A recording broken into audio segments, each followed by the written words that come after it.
and to go about in certain forms of charity, looking after the poor, the needy, the widows, the orphans. And so when a person involves themselves in a particular form of ibadah, the intention should be that Allah accept all other forms of ibadah as well that they could have been doing in this place. Because the currency that we deal with Allah subhanahu wa ta'ala with is our intentions. And this is a very powerful bank account, if we can say, that we have with Allah subhanahu wa ta'ala. In that merely through your intention, Allah subhanahu wa ta'ala gives you the reward even if you do not do the action yourself.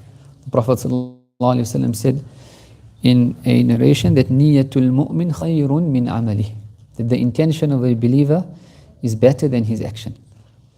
And many times we are reminded of the famous hadith on the day of Qiyamah. A person will come and he will find a mountain of charity in his name, to his record of good deeds. And he'll tell the angels, but I did not give this amount of charity. I never even had enough myself to give to my family. How can it be that this mountain of charity is rewarded in my name? And the angels will tell them that on a particular day you passed by a particular town and there was famine and poverty in that town, and in the depths of your heart you had this intention and this dua that, Ya Allah, if I had the means I would have fed this entire town. Allah subhanahu wa ta'ala has appreciated that intention for you and He's given you the reward for it without even doing the action. And like this year, we intend, when we see our brothers in Palestine and in Gaza and we aren't able to physically assist them, we make that intention in the depths of our heart to assist them. And the Mashayikh said that if we can't help them, then let's help the people that we do have power to help in our own communities, in our own spheres of influence, and Allah subhanahu wa ta'ala then will accept that intention from us, because we are not responsible for the circumstances that are placed upon us, but we are responsible for how we react to those circumstances. And how we react, that is what we will be taken to account for or rewarded with, inshallah. Continuing with the lessons on the topic of da'wah, which can be described as calling to Allah subhanahu wa ta'ala. And we mentioned yesterday about the importance of the three objectives. The three objectives of knowledge, spiritual purification, and da'wah are the three foundations of the prophetic methodology. And any person that is doing any work or any organization that intends to do khidmah for the ummah, if they are lacking in any of the three foundations, then their work will be deficient. A person who is involved only in seeking knowledge, but he does not purify his heart, and this person, as it is always said, he is on a path to the hellfire. And you tell the students of knowledge, when they come and they want to seek, you want to become an alim, you are on a path to the hellfire. They get a shock. But the Prophet ﷺ himself taught us, who are the first people for whom the fire of hell will be ignited in the day of Qiyamah? Right? It will be the scholar, the person who fought in the path of Allah subhanahu wa ta'ala, and the one who gave charity. They will come on the day of Qiyamah and Allah subhanahu wa ta'ala will ask them, what did you do? How did you spend your life? And the scholar will say, or in the terminology used by the Prophet ﷺ was the qurra, a qari, someone who recited the Quran. And the scholars mention that what is intended here are the scholars. So I recited the Quran, or I taught your deen, O Allah, for your sake. And Allah will say, no, you have lied. You taught only so that people may be said that so and so is a scholar, so and so is a qari. And then Allah will order him into the hellfire. And the person who gave charity will come and Allah will ask him, why did you give what did you do with the wealth that I have given you? And he will say, Allah, I spent it in your path. I gave left and right for your sake. Allah will tell him, you have lied.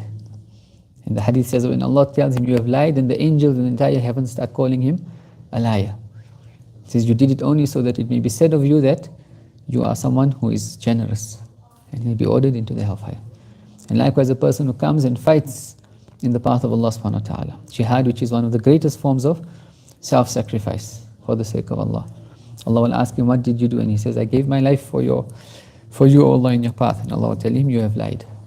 And the angels will all call him a liar. Allah will tell him, you did it only so that it may be said of you that you are a brave person. These, in the hadith of Abu Hurairah, who's the narrator of this hadith, The Prophet ﷺ told him that these are the first people for whom the fire of hell will be ignited in the day of Qiyamah.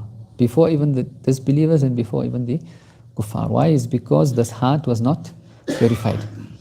And so the spiritual purification of the heart is the bedrock and foundation upon which knowledge needs to be based upon. And it is also the bedrock upon which da'wah and calling to Allah subhanahu wa ta'ala needs to be founded upon. Because if the spiritual purification of the heart is not in order, then the manifestations of ego become our da'wah, and our knowledge becomes also manifestations of our ego.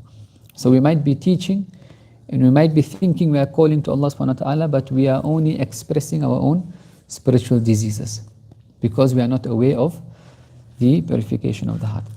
And inshallah, in these lessons which we are going to be going through, we will be talking about the foundations which are required for a person in order to do individual da'wah. We spoke about yesterday that there is a da'wah which is the responsibility of organizations, if we can call it, or from certain groups. وَلْتَكُمْ مِنْكُمْ أُمَّةٍ يَدْعُونَ إِلَى الْخَيْرِ وَيَأْمُرُونَ بِالْمَعْرُوفِ وَيَنْهَوْنَ عَنِ الْمُنْكَرِ.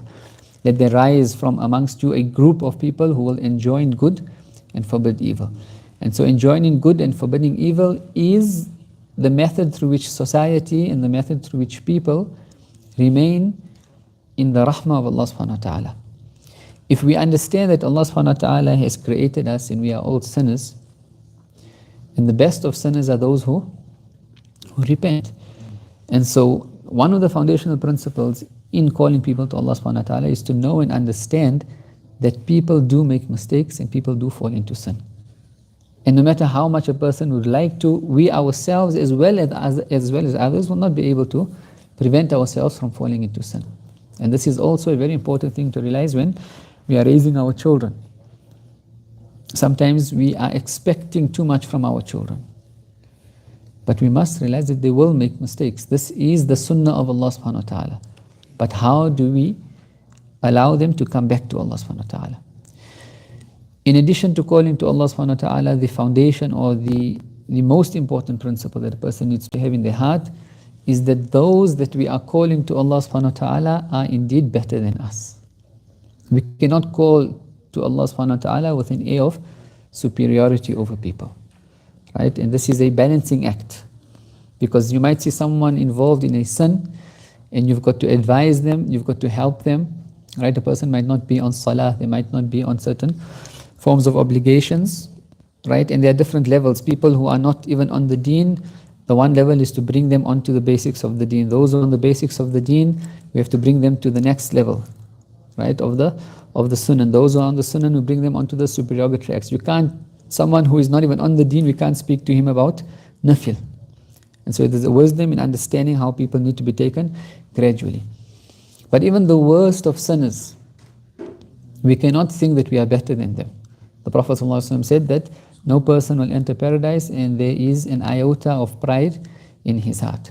And to drive this point home, many times the people of Allah subhanahu wa ta'ala, they would tell people, and they would use this example just to drive the point home. They would say, even if you see a man and a woman committing zina in front of your eyes, and they got up and you passed by a tree and you saw the man going this way and the woman going that way, he says, you cannot think that you are better than them.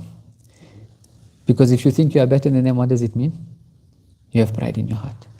In your relationship with Allah subhanahu wa ta'ala, your duty and your ta'abbud is to imagine that in that split second that you passed by the tree, they both regretted from the depths of their heart this act, and they made a sincere repentance in their heart, and Allah accepted their repentance, and Allah raised them to a station higher than you. Right? So there is the level in which we have to do the duty of Allah subhanahu wa ta'ala has commanded us that when we see wrong, that we change it with our hands, if we cannot with our tongues, and then with our hearts, and that is the weakest of iman, as the Prophet ﷺ said. But at the same time, in trying to change the evil, we do not think that we are better than those who are doing evil, because it is very likely, right? And the psychology of sin, sometimes when Allah subhanahu wa ta'ala exposes people, it is one of the greatest forms of mercy. Because we are brought up in a society in which we tend to be noticing of people more, this muraqabah of people is greater in our hearts than Allah subhanahu wa ta'ala, because it is the muraqabah of Allah subhanahu wa ta'ala that ought to prevent us from falling into sin. When you're in your private quarters and no one is watching you, do we fear Allah or don't we fear Allah? So if a person from a young age, and we know in the tarbiyah of children, there are 4 constituencies that need to be paid attention to. We have the physical body of a human being that needs to be fed with provision. There is the heart, which needs to be fed with love and emotion, care and concern.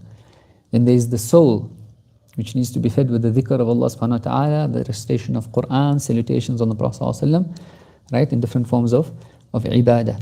And then there is the sir. They say the sir lies, the esoteric secret of a person lies within the soul.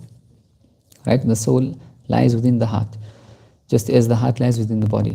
And this esoteric secret, its provision is to constantly be aware that Allah is watching me.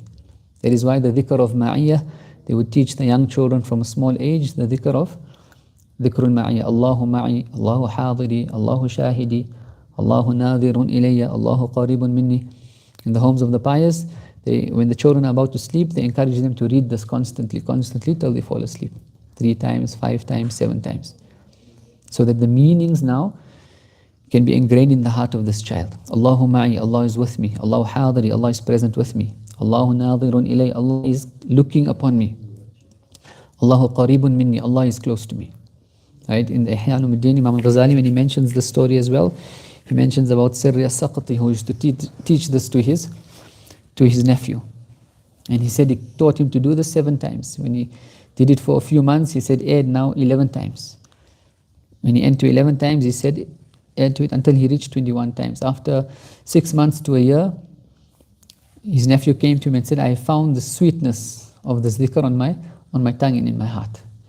Then he taught him and said, if Allah is with you, and Allah is gazing upon you, and Allah is watching you, can you disobey Him? Right? And he taught this child how to have this muraqabah, this constant awareness that Allah is watching me. And this is the greatest gift we can give to our children, and we can give to people.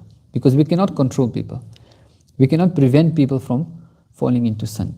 And we cannot force people to do ibadah, and we cannot force them also to stop doing actions which they might be involved in. But we can only implant in them the consciousness of Allah subhanahu wa ta'ala. And if people come to the consciousness and the awareness that Allah is watching me, then they themselves come about. And therefore, the duty of the da'i is only to remind people. So when we call towards good and forbid evil, what are we doing? We are encouraging people to be cognizant of their duty to Allah subhanahu wa ta'ala. The Prophet ﷺ also mentioned in a hadith about the importance of the da'wah and calling to good and forbidding evil, in that if the ummah does not do this, then this will be a form or a means of calamities descending on the ummah, to such an extent that even if the pious then make dua, the du'as will not be accepted. لَتَأْمُرُنَّ بِالْمَعْرُوفِ وَلَتَنْهُنَّ عَنِ الْمُنْكَرِ, right? أَوْ لَيُسَلِّطَنَّ اللَّهُ عَلَيْكُمْ عَذَابًا. You should continue calling towards good and forbidding from evil, and if you do not do that, Allah will cause a punishment to come upon you. وَاتَّقُوا فِتْنَةً لَا تُصِيبَنَّ الَّذِينَ ظَلَمُوا مِنْكُمْ خَاصَّةً. Be wary of that punishment that will come, which will not only affect those who are the wrongdoers, in the sense it will affect both people. And Sayyidina Aisha radiallahu anha, when the Prophet ﷺ mentioned also the interpretation of this verse, she said, O Prophet of Allah, will we be destroyed and there are good people amongst us? He said, yes, إِذَا كَثُرَ الْخَبَثِ. Yes, they will be destroyed if khabath is filth and impure intentions. And so carrying one of the intentions also of doing da'wah is to be a means of protection for our societies. And if we understand that people are constantly falling into sin, because that is our nature, then our duty is only to remind people to repent. And therefore the mashayikh would always have gatherings of dhikr on a weekly basis, right? And they would do great ibtihal and dua to Allah subhanahu wa ta'ala, right? In which through their state with Allah, they would encourage people to repent to Allah subhanahu wa ta'ala. And so every week you're having a cleansing of the slates. So in this week we have a cleansing of the slates. It's almost like a new day then begins. And Allah subhanahu wa ta'ala loves that servants turn back to Him. If we can understand this, in calling people to Allah subhanahu wa ta'ala, we do not think that we are better than them, then even the way in which we speak to people will change. And this leads us to understanding that when we say da'wah and calling people to Allah subhanahu wa ta'ala, what are we dealing with? When we're involved, there is the da'i, right? They say the components of da'wah is three. There is the da'i, the one who is calling.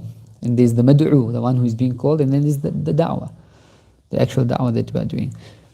So when you are involved in da'wah, we are involved with people. We are dealing with human beings. But we are not just dealing with human beings, we are dealing with the egos of people. And the ego is a very, very dangerous thing. The ego doesn't like to be told what to do. And this is a prophetic principle. Maulana Ali mentioned the story now of the Sahaba who came after taking, he was given the responsibility of going and collecting the zakah, and he comes to the Prophet ﷺ and tells the Prophet ﷺ that this is the zakah and this is my gift. Right? This was a mistake from the Sahaba's part. How did the Prophet ﷺ correct him? Did he shout him on the spot? Right? And obviously when he told the Prophet ﷺ, this was done in private. The Prophet ﷺ leaves him, doesn't say anything to him. And after the salah, the Prophet ﷺ ascends to the minbar, and then he says, "Ma balu aqwamin." What is the matter with certain people? Obviously this person now who is hearing this advice, he knows that he is intended, but he's not put on the spot. He doesn't feel like I am being singled out for this, right? And he's able himself now to make this decision or to repent. And so one of the greatest sunnahs of da'wah is to never single people out, in understanding this principle that the ego doesn't like to be told what to do. And one of the strategies of da'wah is to be able to formulate ways to teach people what needs to be taught or to advise them without being direct. And this also we see how the Prophet ﷺ did it with the Sahaba. And the effect of that was such that we have the famous story of Imam Hassan and Hussein radiallahu ta'ala anhuma, when they saw that old man making wudu incorrectly, right? And they were young. Very famous story. They see an old man making wudu incorrectly. And they, the grandchildren of the Prophet ﷺ, they can come and say, we see the Prophet ﷺ making wudu every day. We know better than you. And you're doing this, you're doing this wrong. Unfortunately, this has become the way in which we speak and the way in which we do da'wah. And so in effect, we are actually turning people away from Allah subhanahu wa ta'ala rather than being causes of bringing them closer to Allah subhanahu wa ta'ala. The da'wah is taqreeb. The da'wah is ta'leef. The da'wah is tahbib. The da'wah is making people beloved to Allah subhanahu wa ta'ala, but also in people's eyes making Allah beloved to them. A person who is in the depths of sin, we need to show them how Allah still loves them. Right? And a person who is still doing good deeds, we need to be able to show them how Allah wants them to move to a different level. And so Imam Hassan and Hussein, did they just go about, and da'wah is not knee-jerk reactions. When we say when you see a wrong to correct it, it's not a knee-jerk reaction. When you see something, automatically you explode. Sometimes it might require you spend days, weeks, months to formulate, to study the situation, to see what would be the most appropriate thing to do for this particular situation. And so the strategy that Imam Hassan and Hussein formulated was what? They went to him and they said, "Ya Amma, oh uncle, my brother and I are arguing amongst ourselves. He's saying he makes wudu correctly and he knows the best way, and I'm saying I know how to make wudu the best way. Don't you want to judge between us so that we don't have to argue?" And so the old man now is, right? He says, okay. And so Imam Hassan makes wudu, and he makes a perfect wudu, and obviously he makes a perfect wudu because who's he making wudu every day? And then Imam Hussein makes the exact same wudu as Imam Hassan. No deficiencies. At that point, the old man says, "Oh, no, your guys' wudu is right. My wudu is wrong. Jazakallah khair." Right? And if the da'wah is done correctly, then people admit to their mistakes. Because when we do da'wah and when we are encouraging people, the purpose is not to be haughty and to prove that we know better. When you said we are dealing with egos, the biggest problem in the world is people's response or reaction to their egos. When we do something wrong, we are responding to our own ego, right? Or we are responding to someone else's falling prey to their own ego. And if we understand that we need to deal with people's egos, then it doesn't matter, even if we take a lower position, humbling oneself. And this is also another principle of da'wah, to constantly be humble. How does one be humble in da'wah? When you have to even shout your children. You can't shout your children, right, and think that you are better than your children. You have to shout your children, but in your heart of hearts, Ya Allah, I'm doing this only for your sake. There are two types of states. One is what you say with your tongue, and one is the feeling in your heart. When you treat a beggar, when you're giving a beggar food, right? One is to give the beggar food, and in your heart you're thinking, I hope he doesn't come back to me again. One is to give the food, but in your heart of hearts you think, I'm not better than this person. In your heart of hearts you think, Ya Allah, I thank you for bringing this person to my door, and forgive me for not having found them. So the state of the heart, if to make it easier for a Western mind to understand, what we tell people is your thoughts, right? Your heart is as pure as your thoughts. And so we have to fear Allah subhanahu wa ta'ala with regards to our thoughts. We have to be humble in our thoughts, in the opinions that we have of people. And so when we are calling people to Allah subhanahu wa ta'ala, when we are even speaking to this person and advising them, we are always in our heart thinking that they are better than us. And the hope is that they become better than us. Because also the path and the spiritual path and the path of da'wah is not a path of competing, one of pride. Because none of you truly believe until he desires for his brother what he desires from himself. This is the lowest level, to desire for your brother what you desire for yourself. And the level higher than that is to desire for your brother more than you desire for yourself. If Allah subhanahu wa ta'ala has blessed you with a certain gift, right? Do you truly desire other people have that more than you? This means now that you have reached the beginning levels of Iman. So also, if we are calling people to Allah subhanahu wa ta'ala, and this person, for example, might be involved in a particular sin, the intention in the heart is that Allah bring them out of the sin and Allah raise them. And Allah use them for the da'wah.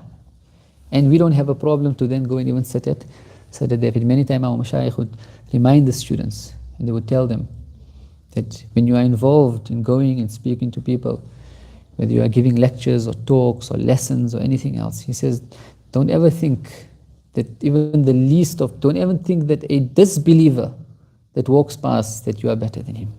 Because it is very likely that Allah will take the disbeliever, bring him into Iman, teach him, raise him to a level higher than you.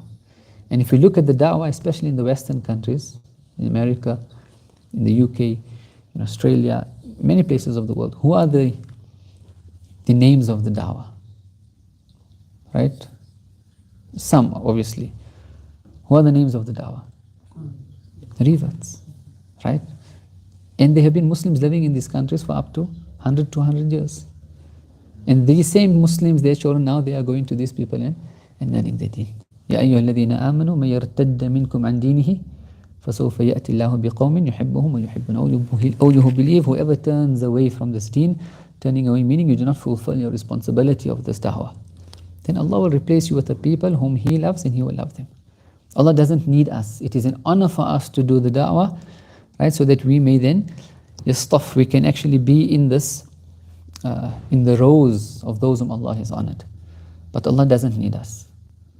Because Allah subhanahu wa ta'ala has promised that He will preserve this deen.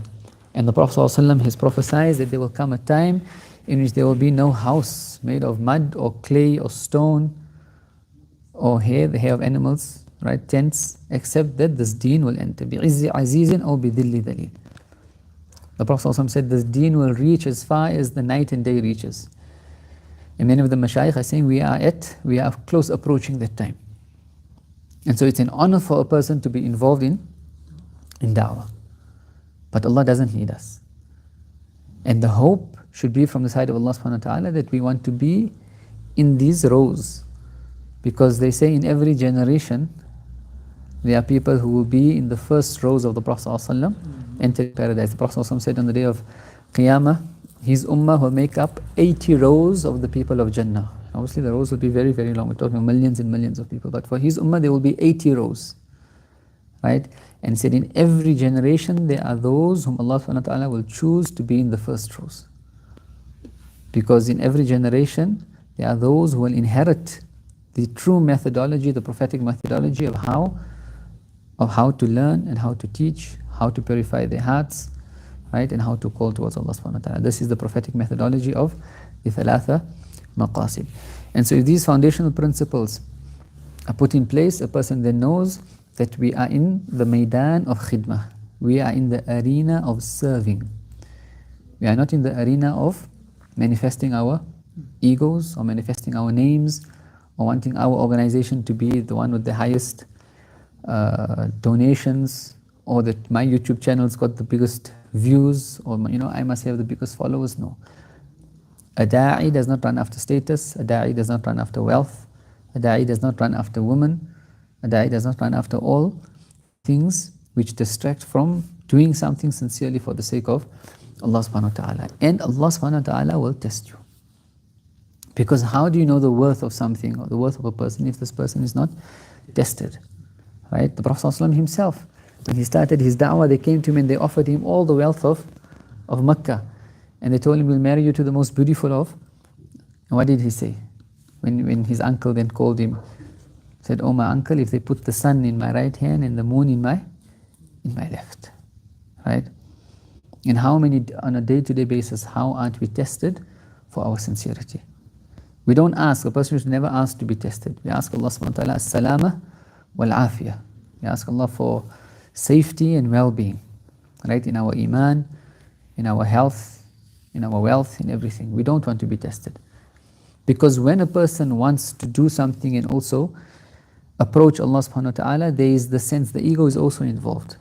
And shaitan will come with whisperings to disrupt your intention, to make you do things for name and make you do things for fame. They say for na'im and fahim. Right? And so being aware of the pitfalls is one of the most important things one of the most important principles of the da'wah. This is how we need to train our du'at and train ourselves. The best way to do da'wah is how? In business administration, when you want to perfect or you want to be a good businessman, what do they tell you?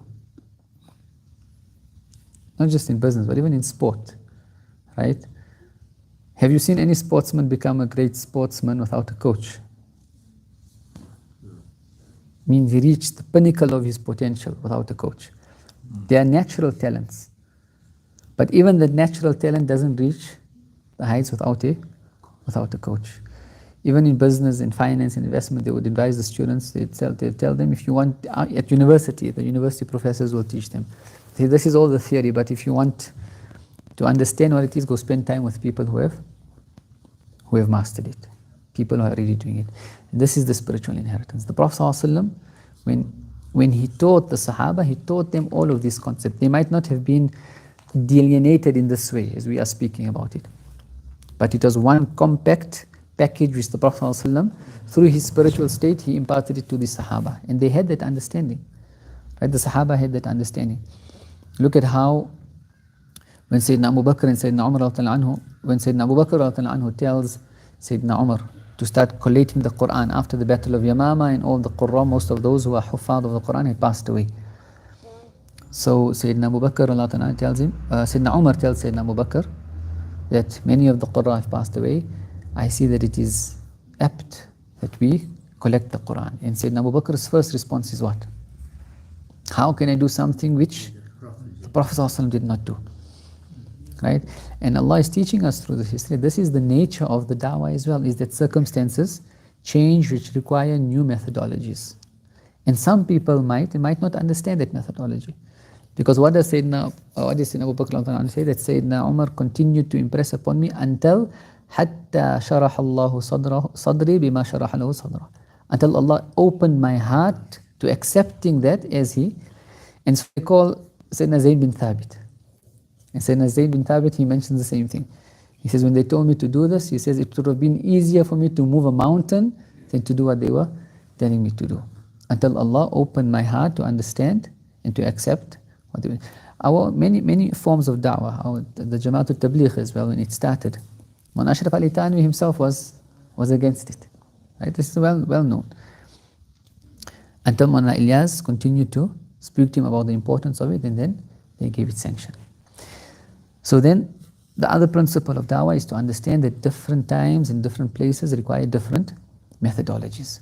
The way what is required for our society, what is required for our people, might not be what is required for. As long as things fall within the ambit of the Sharia, right, then Islam is open to different cultures, Islam is open to different means and methodologies. That is why we have the Sharia. The Sharia is the yardstick, the Sharia is the red line. Nothing goes beyond. No one can do da'wah and say, okay, you know what, we can do da'wah because, the interaction between men and women and whatever it is, it's fine, and the woman no. This is a red line. No one can do da'wah saying, it's permissible for us to maybe use some funds in a different way, maybe deceive, steal some funds because the da'wah needs money here. These are red lines. The Sharia is the red line. And whatever is in the ambit of the Sharia, then a da'i needs to be expansive in his understanding to realize that if something has sanction in the Sharia, then it's fine. It can be used in a particular way. We find some of our mashayikh, when they would go to the towns outside, in the outskirts of the city, right, especially where there's not much knowledge, and sometimes there might not even be different masajid, they won't even go there and speak to people or talk to them. They'll just go and they'd sing like what we know as naats and qasidas, right? And they'd even hit the daf. The daf is also permissible in the Sharia. And the people are moved because they are people that like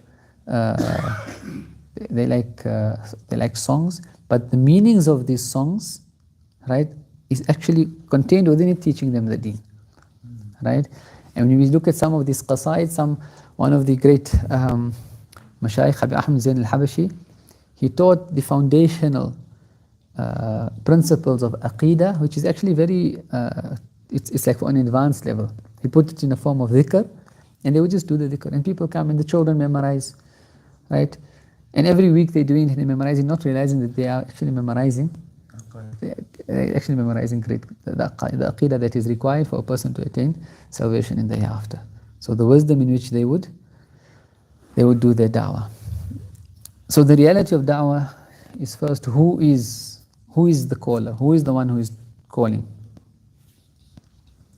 When you do da'wah, are you calling people? Who is calling that person? Huh? Allah subhanahu wa ta'ala. Wallahu yad'u ila al-jannati wal-maghfirati bi'adni. Allah subhanahu wa ta'ala is the original caller. Right? But Allah subhanahu wa ta'ala has then given permission to the Prophet sallallahu alayhi wa sallam, right? Ya ayyuhan nabiyyu inna arsalnaka shahidan wa mubashiran wa nadhira wa da'iyan ila Allahi bi'idhnihi. Because Allah subhanahu wa ta'ala gave the permission to the Prophet sallallahu alayhi wa sallam, the Prophet sallallahu alayhi wa sallam now is Allah's deputy in giving da'wah. And then the Prophet sallallahu alayhi wa sallam gave permission to his ummah to be his deputies by saying ballighu anni walau ayah. And so when we call people, we are not doing anything else, because hidayah for this particular person was already written in the pre-eternal world. And whether you did it or someone else did it, Allah was going to guide that person. So when you call that person, we are seeking the honor to be the means of, and how merciful is Allah subhanahu wa ta'ala. He was going to guide that person anyway, but He says, if you are a means, then I'll give you the reward for it. And all the good that person does now, I will record it in your deeds. And I say, Allah yurid an yarbah alayna, narbah alay wa la yarbah alayna. Allah desires us to profit from Him, and He does not want to profit from us. So He'll give you the reward of calling this person to Allah, for teaching this person the deen, and everything that person does. And Allah didn't need you. And we are seeing it in this world, especially in these particular times. There are people, Allah subhanahu wa ta'ala is guiding them to Islam without the intervention of any Muslims at all. We have people coming to Tareem, Christians. The person says, in my dream, I saw Isa alayhi salam, and he tells me, go and follow the Muslims, or go to this particular place, go to this particular country. In our own country, we have a brother whom we met, right? And he was in South Africa. No one told him about Islam, but in his dream, he sees these people who are the people of Allah subhanahu wa ta'ala. And then he wakes up and realizes that, these people that I saw in my dream are Muslims. And he goes to the nearest masjid and he accepts Islam. Other people walking in the street, right? This woman says she's walking in the street and she hears the adhan every day, right? And it's when she hears the adhan, it's like there is a string being pulled in her heart. This is the fitrah. And when the muaddin gives the adhan, his intention should also be to call the non-Muslims to Allah subhanahu wa ta'ala, right?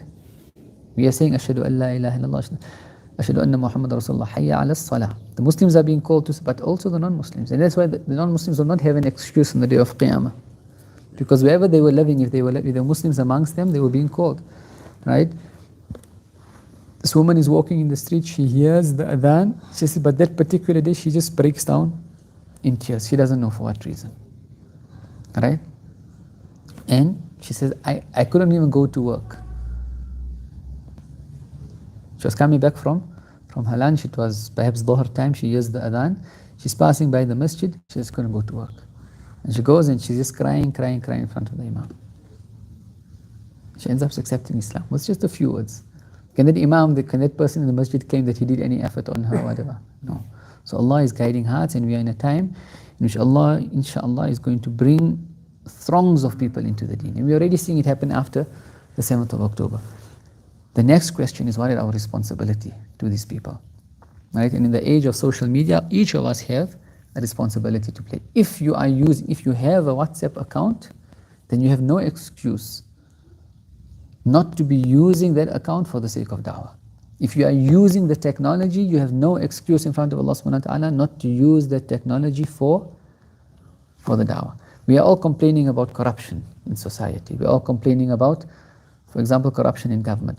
Why do people steal? Why do they perform acts of corruption? It's because they do not know Allah subhanahu wa ta'ala, they do not fear accountability.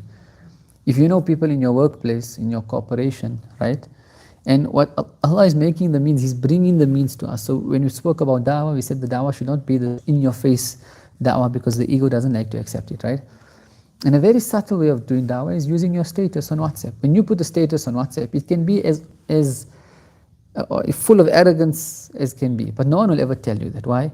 Because it's your status. He's got an option of looking at it or not looking at it, right? Now imagine if we took the principles of the deen. For example, now we want to fight corruption. And we don't have to even say these are ahadith, but we should encourage people towards honesty. Honesty is the best policy.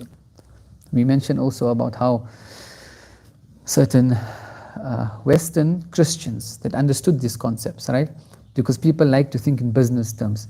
So there was a person, right, a famous author, he wrote a book called The Speed of Trust. And he shows how big businessmen in the world, they were given opportunities to make millions, but it meant that they had to do some deals under the table. But they refused to do it, and very soon afterwards, opportunities opened for them to make even more millions in a truthful and honest way. And so he just gives examples of how being truthful and trustworthy and honest in business is profitable for a person, right? If you know in your company, if you know in your school, even with your own family, and this, I mean, when people come and they ask the mashayikh, they say my wife or my husband, right? And sometimes it's difficult to even speak to your wife and husband because this ego doesn't allow. You say the same thing. Put it on your status. If your wife or if the spouse reads your status, right, she'll get the message in a much more subtle way than speaking directly to them. Even family and friends, you see a person not perhaps reading salah, put a hadith on the importance of salah. But the intention behind it, right? The intention, if your intention, again, the intention is our currency, and intentions move mountains. You can just put a hadith on your status, it's fine. But you can put a hadith on your status that talks about the importance of salah, and your sincere intention is, Ya Allah, if there is any person that sees this, that is not on salah, please bring them back to salah and the deen. What have you done? Right? And then they would say also, from amongst the principles of da'wah, that if you are not making dua for people at night, you are not knocking on Allah's door in the last portion of the night, then don't waste your time with them in the day. Because then you are just depending on yourself. If you think that people are being guided because of your efforts, then you are deceived. And you have to be knocking at Allah's door at night. And a person who knocks on Allah's door at night, he receives his answers. A person knows when their dua is accepted. When you make dua for something, right, and you've been yearning for something and you constantly be making dua for something, you know in the depths of your heart that Allah has accepted this dua of mine. over and above the Prophet ﷺ saying that Allah accepts any dua that a person makes. But then the manifestation of the dua can either be in this world or in the hereafter. Or Allah will use it to ward off calamities from that person. But there are certain du'as when you make for a person, you know that Allah has accepted that dua. And so now it's just a matter of time. And then also it doesn't matter if you are playing the role in that person's life, right? And so the true da'is, the true people that are really sorting out the world are who? Are not the people going and talking, are those who are crying for the ummah at night. And this was the habit of the Prophet ﷺ. Right? This was one of the greatest sunnahs of the Prophet ﷺ, which we as his ummah should also implement in our lives, was there was not a single night that he spent dry-eyed for the sake of his ummah. Right? He constantly was making dua for the ummah. And this is the sunnah of the Prophet ﷺ with regards to da'wah.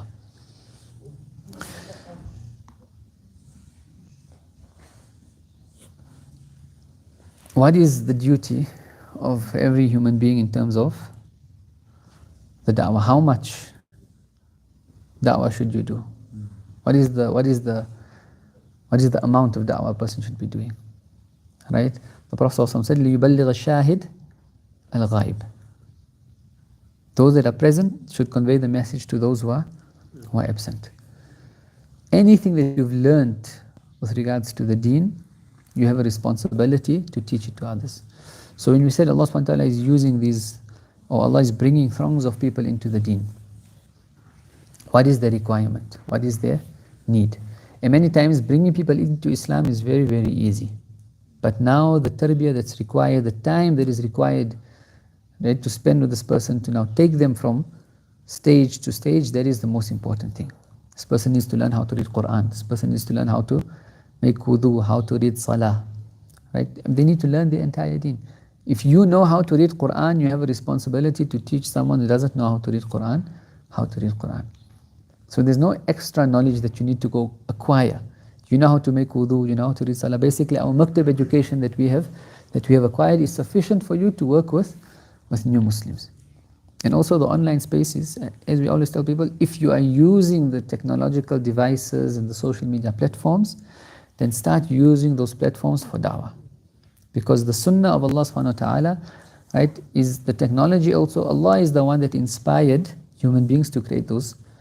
And just as in the Battle of Badr, the Muslims were few in number, but because they are doing Allah's work, Allah gives them victory. No matter how much money they have put into all of these social media platforms and these technological devices, the believers have only to use what they can to the best of their ability, and Allah will then make those means to be the biggest form of da'wah. Allah will defeat them at their own game with their own creations. But we have to do the duty. Today, as Muslims, we are just lapping up everything that is being, right? We are reading everyone else's statuses. And even if you follow it and look at what's happening in Gaza, as some of the biggest proponents of teaching people have been the non-Muslims. And this brings us to a very important point, which in our communities, and we notice this with Muslims, what is one of the biggest obstacles of da'wah? What is one of the biggest obstacles of da'wah? Shyness. We are shy to do da'wah. We are shy to speak to people. We are shy to expose ourselves. And we find people that are calling towards batil, and they know also it's batil. I mean, look at these, I mean, they were planting the evidence, right? This guy has the nerve and the audacity to even go on camera, and the whole world he's a mock in front of the whole world. But he's got a mission. He thinks and he knows and he feels that this is something that I'm willing to sacrifice even my reputation for. And we have the haqq. And Allah has promised us that He will manifest it. لِيُظْهِرَهُ عَلَى الدِّينِ كُلِّهِ. Allah will manifest this deen over all other religions. And so one of the strategies or one of the trainings that a person needs to go through is to get rid of this shyness. And this is why sometimes the mashayikh, even in the masjid, after every salah, sometimes they'll call a student, they'll tell him, just remind the people, 2 minutes, right? And with our children, we should do that as well at home. Before supper or after salah, let one of the children speak about the greatness of Allah subhanahu wa ta'ala. Tell us something new you learned about the Prophet sallallahu alaihi wasallam. Tell us something new you learned, just to break that shyness. Because if the shyness is an obstacle, that means there is a lot of khair that is being prevented. Give just one example and then we'll start the morning adhkar. I was driving on the way to Cape Town. So what we do is, in terms of, and especially because people are now interested in Islam because Allah has awoken them and Allah has used the people of Gaza to awaken many non-Muslims into Islam. And obviously our feeling should be that they are suffering. Why? Because we haven't done our duty. And so there's a booklet about the life of the Prophet ﷺ. It was distributed during the World Cup 2010. Very nice booklet, succinct, short chapters, colorful. So I keep it on the dashboard, and we were driving. And people, you engage people in talk, how you're doing this, that, whatever. And at the right opportunity, if you see that there's an opportunity, obviously there's techniques and strategies, you give them the book. You don't want to also just, hey, listen, here's a book. This is like, it's called Bible thumping, And so I had it on the dashboard and I was filling. I went to go fill petrol. At one of the stations on the way, you're going to go, you're going to stop. You're never going to come back to that place probably ever again. You're never going to see that person. And so the petrol attendant is putting pressure in the tires. When it comes to the tire, right, and the books there's about 3 or 4 of them on the dashboard, he's putting pressure in the tires and he's looking at the book. He's looking at the book. I can see his eyes looking at the book. And that split instant, what goes through your mind? Do I speak to him? Don't I speak to him? Because this is the shyness we're talking about, that hesitation, right? And so he comes and when it's time to pay give him the card, I said, hey, boss, I saw you looking at the book. You like that book. Before I even finished the sentence, he said, hey man, do you have a Quran? I've been looking for a Quran for so many months now, man, do you have a Quran? I said, subhanAllah, just one question. And I could have paid the thing. I could have paid and went away, right? And this person might not have ever. But I had the Quran in the bag, so I stopped the car, opened it up, and he was so thankful. And we gave him the Quran and gave him that particular book. And thinking, oh, thank you very much. And he wanted the number, right? And so people are searching. When the new Muslims come and they speak to the Muslims, right? Sometimes when the mashayikh let them speak, and it's a form of it gives us strength when we listen to new Muslims accepting Islam. But one of the things they always say is they say, where are you, O Muslims? Where have you been? Why are you not fulfilling this duty that Allah has given you? Because many of these people are coming to Islam through different means. And when they come and they see that we are living and we have societies and we have masjids and we are living this beauty of Islam which we are taking for granted, they are upset at us and they say, where have you been and what are you doing? Another person that accepted Islam, right? One of our brother's fathers was instrumental in bringing him to Islam. So we had a little function to, like induction, make him feel good about himself. The first thing he says, I am extremely upset at each and every single one of you. People are all shocked. We thought he was going to be happy and praise. He says, 12 years I've been living amongst you, none of you have ever called me to Islam. I've been wanting to accept this deen, I just didn't know how to, right? And so we need to keep this in mind. We ask Allah subhanahu wa ta'ala to grant us tawfiq, inshallah, and as the lessons go, we ask Allah subhanahu wa ta'ala to allow our hearts to open and for Him to teach us the strategies that we need and for Him to use us for the sake of this deen, because whether we do it or not, Allah has promised that He will preserve this deen. وآخر الدعوان الحمد لله رب العالمين سبحانك اللهم وبحمدك نشهد أن لا إله إلا أنت نستغفرك ونتوب إليك أعوذ بالله من الشيطان الرجيم بسم الله الرحمن الرحيم قل الله أحد الله الصمد لم يلد ولم يولد ولم يكن له كفوا أحد بسم الله الرحمن الرحيم قل الله أحد الله الصمد لم يلد ولم يولد ولم يكن له كفوا أحد بسم الله الرحمن الرحيم قل الله أحد الله الصمد لم يلد ولم يولد ولم يكن له كفوا أحد بسم الله الرحمن الرحيم قل أعوذ برب الفلق من شر ما خلق من شر غاسق إذا وقب من شر النفاثات في العقد من شر حاسد إذا حسد بسم الله الرحمن الرحيم قل أعوذ برب الفلق من شر ما خلق من شر غاسق إذا وقب من شر النفاثات في العقد من شر حاسد إذا حسد